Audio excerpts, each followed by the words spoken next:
તો જામનગરના હાપા માર્કેટિંગ યાર્ડમાં જીરુની મબલખ આવક જોવા મળી છે। ત્યારે જીરું ભરેલા વાહનોની લાંબી કતારો જોવા મળી। ત્યારે રાત્રિના 8 વાગ્યાથી સવારે 8 વાગ્યા સુધી જીરું ભરેલ વાહનો લગભગ 250 જેટલા વાહનો આવ્યા। ત્યારે આ 250 વાહનોમાં અંદાજિત 17,000 ગુણી જીરુની આવક જોવા મળી છે। ત્યારે અત્યાર સુધીના ઇતિહાસમાં જીરુની રેકોર્ડ બ્રેક આવક જોવા મળી છે, જેમાં હાલ 2000 થી લઈને 4200 રૂપિયા જેટલા ભાવો ખેડૂતોને મળી રહ્યા છે। તો મહત્વના સમાચાર કહી શકાય ત્યારે જીરુની મબલખ આવક જામનગરમાં જોવા મળી રહી છે। ત્યારે જામનગરમાં હાપા માર્કેટિંગ યાર્ડમાં જીરુની મબલખ આવક જોવા મળી, જેમાં જીરું ભરેલા 250થી વધુ વાહનોની કતારો લાગી છે। ત્યારે રાત્રિના 8 વાગ્યાથી સવારે 8 વાગ્યા સુધીમાં જીરું ભરેલા 250 વાહનોની કતારો હતી, જેમાં અંદાજિત 17,000 ગુણી જીરુની આવક જોવા મળી છે।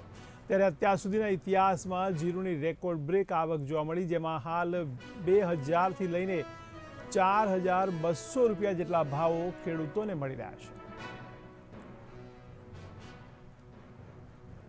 જામનગરના હાપા માર્કેટિંગ યાર્ડમાં ગત રાત્રિના 8 વાગ્યાથી સવારે 8 વાગ્યા સુધી જીરુની આવક ખુલ્લી મૂકવામાં આવેલ હતી, જેમાં વિવિધ જિલ્લાઓમાંથી જેમ કે જામનગર જિલ્લો, દેવભૂમિ, દ્વારકા જિલ્લો, મોરબી જિલ્લો અને રાજકોટ જિલ્લામાંથી ખેડૂતો કુલ 250 વાહનો જીરુના જથ્થા સાથે ભરી અને જામનગર યાર્ડમાં આવી પહોંચ્યા હતા। અને આજે સવારે તે તમામ જથ્થાની ઉતરાઈ પણ જામનગર યાર્ડમાં કરી દેવામાં આવેલ છે।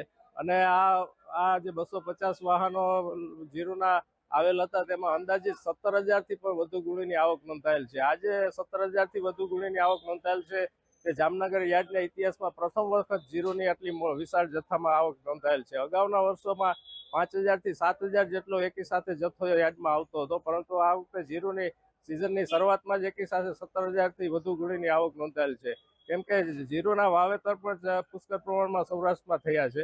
અને જીરુમાં હાલમાં હરાજીમાં ભાવની વાત કરીએ તો એક મણના 2,000 થી લઈ અને 4200 સુધીના ખેડૂતોને મળી રહ્યા છે।